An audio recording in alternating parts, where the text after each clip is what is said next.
Hi everyone, this is Hazel. Have you been facing difficulties with slow internet connection and having problem loading pages?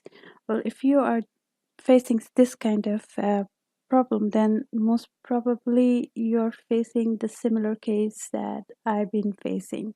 So to help you with this, let me show you what you need to do to fix this, all right?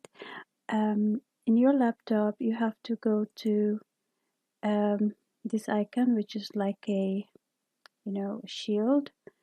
Click on it once and then you will see security at your glance. Click on this. This is virus and threat protection. Just click once and open your um, um, virus scanner. Mine is McAfee virus scan, and I see that you have options over here. You have to go to remove cookies and trackers. Just click once on this and it will show you all the cookies and trackers that are there on your system. See, there are so many. Oh, there are only few. Okay, there are some on Chrome.